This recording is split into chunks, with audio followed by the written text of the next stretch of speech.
पूर्णिमा का व्रत करने का कारण क्या है बताइए? आप इतने सालों से कर रही हो, कई माताएं कर रही होंगी पूर्णिमा का व्रत। एक समय फलाहार करती हैं, एक समय भोजन करती हैं। भोजन में खीर का होना जरूरी होता है पूर्णिमा के व्रत में। दूध की सामग्री होना जरूरी होती है पूर्णिमा के व्रत में। 12 महीने की पूर्णिमा करो, मना नहीं है। और पूर्णिमा उठाने का भी समय होता है चैत्री। चैत्र के महीने की जो पूर्णिमा होती है, चैत्री पूर्णिमा पहली पूर्णिमा मानी जाती है, इसलिए चैत्री पूर्णिमा को सिद्ध पूर्णिमा कहते, कार्य सिद्धात्री पूर्णिमा कहते, सिद्ध करने वाले, मनोरथी पूर्णिमा कहते हैं।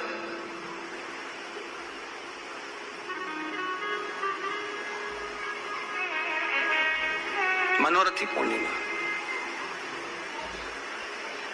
इसलिए पूर्णिमा का व्रत कहां से उठाया जाता है? चैत्र के महीने की पूर्णिमा से पूर्णिमा का व्रत उठाया जाता है कि मैं महीने की पूर्णिमा करूंगी तो चैत्र पूर्णिमा से उसको उठा लिया जाता है। और उसका एक नियम रहता है, आप फलाहार करें अपनी जगह पर एक समय भोजन कर रहे हैं वो अपनी जगह पर, भोजन के साथ में मीठे के साथ थोड़ा दूध की सामग्री होना जरूरी होती है।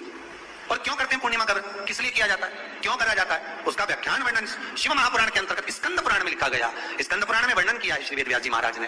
कहा ये पूर्णिमा का व्रत इसलिए किया जाता है कि व्यक्ति का जब मन गलत भ्रम में जाने लगता है, मन जब गलत जगह पर जाने लगता है, तो ये मन को गलत जगह पर ले जाने वाला कौन होता है? तो कहा ये चंद्र होता है। व्यक्ति की राशि के अंतर्गत, व्यक्ति की पत्रिका के अंतर्गत, व्यक्ति की ग्रह दशा के अंतर्गत जब चंद्र बेकार चलता है तो व्यक्ति अच्छा करते करते भी बेकार करने लग जाता है। चंद्र डोल रहा है। कई माताएं कहती हैं गुरुजी हमारे बेटे को आशीर्वाद दीजिए, बहुत गलत संगत में जा रहा है, मतलब समझ जाना कि चंद्र गड़बड़ जा रहा है। बेटी अगर गलत मार्ग पर जा रही है, बेटी अगर गलत संगत में जा रही है, किसी अन्य व्यक्ति को आकर्षित हो, चंद्र गड़बड़ हो रहा है, उसका चंद्र कहीं जा रहा है। कोई पुरुष, कोई लड़का, कोई गलत मार्ग पर जा रहा है, चंद्र गड़बड़ हो रहा है।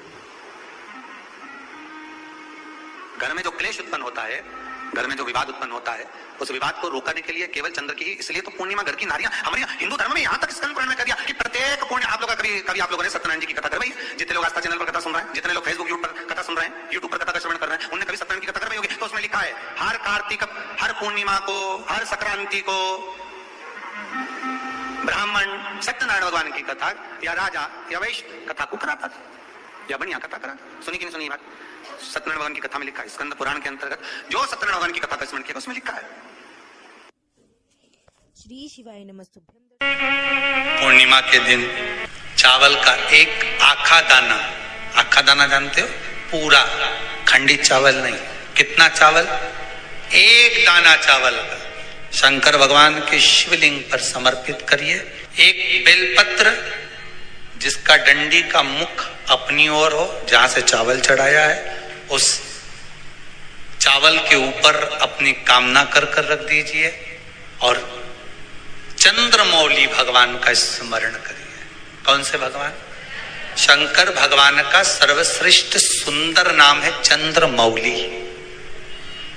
चंद्रमौली भगवान का स्मरण करिए, अपनी कामना कर बेलपत्र समर्पित कर शिव जी पर एक लोटा पानी, एक जल पात्र समर्पित करो, कलश से जल चढ़ा दीजिए, नैनों में वो जल लगाकर अपनी कामना कर वापिस घर को आइए।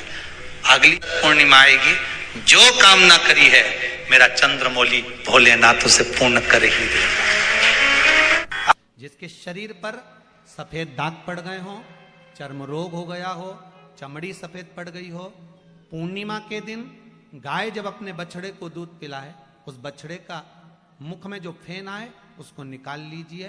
पूर्णिमा की रात्रि को 12 बजे शरीर में जहां जहां पर सफेद दाग पड़ गए हो, चमड़ी सफेद हो गई हो, उस जगह पर लगा लीजिए। चंद्रमा की रोशनी में कम से कम आधा घंटा बैठ जाइए और बैठने के बाद में उसके बाद में फिर स्नान कर लीजिए। 2 या 3 पूर्णिमा उस फेन का प्रयोग कर देखिए, चमड़ी अपने असली रंग में आना प्रारंभ हो जाती है। महाराज, माता गौ माता के दूध में, और बछड़ा जब दूध पान करता है, पीता है, उसमें जो बल उत्पन्न होता है, वो बल की परिभाषा कहीं वर्णित नहीं हो सकती, उसका सुख ही दूसरा। आप उसको अपने जीवन में उतार सकते हैं।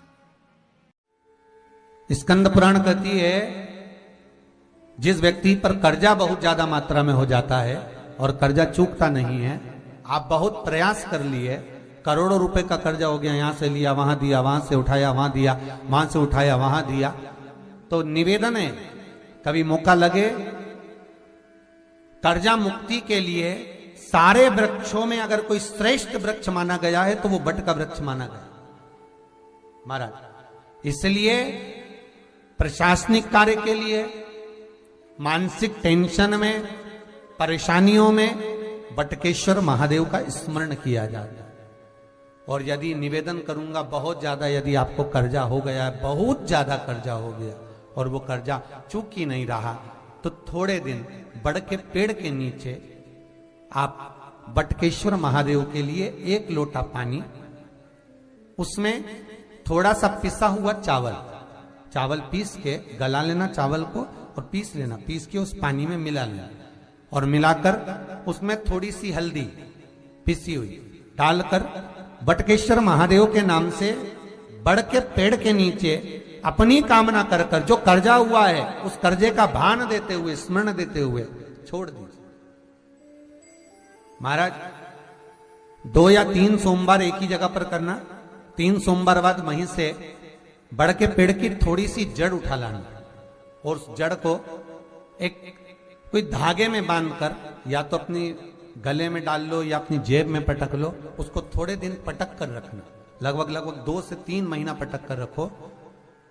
वो जड़ जैसे बड़ का पेड़ विस्तार होता है, पानी गिरे ना गिरे, जल वृष्टि हो ना हो, गर्मी पड़े ना पड़े, उसको कोई फर्क नहीं पड़ता, बड़ का वृक्ष आप रूप फैलता जाता, उसकी जड़ें अपने आप प्रबल होती है।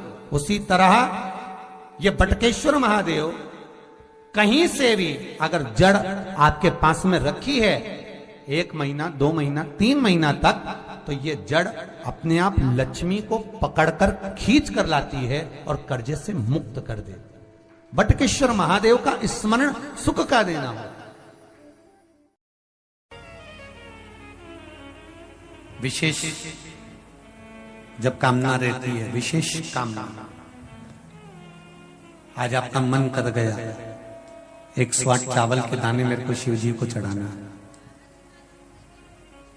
108 चावल के दाने मुझे शंकर भगवान को चढ़ाना। विशेष आज आपके मन में कोई मनोरथ बड़ा है, कोई कामना बड़ी है और बाबा से आपने विनती करी कि मेरा ये कार्य अटक रहा है, आप पूरा करोगे, मुझे विश्वास है।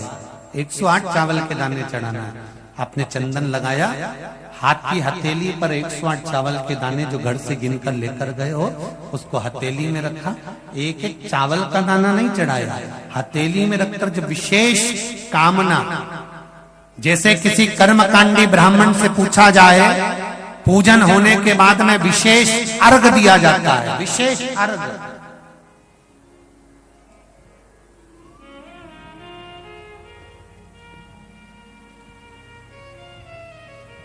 उसी तरह विशेष कामना के लिए बटकेश्वर महादेव, फिर से बोलो बटकेश्वर महादेव। एक बात याद रखना, अगर हमारे व्यापार नहीं चल रहा हो, दुकान धंधा पानी नहीं चल रहा हो, दुकान पर 24 घंटे बैठो तो व्यापार नहीं होता, घर में लक्ष्मी नहीं टिक रही हो, पैसा नहीं आ रहा हो, तो बड़ के पेड़ के नीचे, पीपल के पत्ते के ऊपर, बड़ के पेड़ के नीचे की मिट्टी को गीला कर कर पीपल के पान पर, पीपल के पत्ते पर एक शंकर जी के शिवलिंग का निर्माण करो।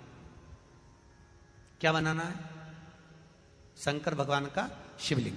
शिवलिंग बनाकर उसकी बटकेश्वर महादेव के नाम से पूजन करो।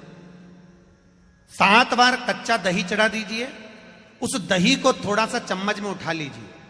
उस दही को लाकर जहां तुम्हारा व्यापार है, जहां तुम कमाने के लिए बैठते हो, दुकान पर बैठते हो, उस दुकान पर उस दही से स्वस्तिक बना दीजिए। और इस पीपल के पत्ते पर जो बटकेश्वर महादेव का तुमने निर्माण करा है, इसको ले जाकर विसर्जन कर दीजिए। आपकी दुकान 3 महीने के अंदर धड़ाके से चलना प्रारंभ हो जाएगी महाराज। लक्ष्मी की कभी कमी नहीं आएगी।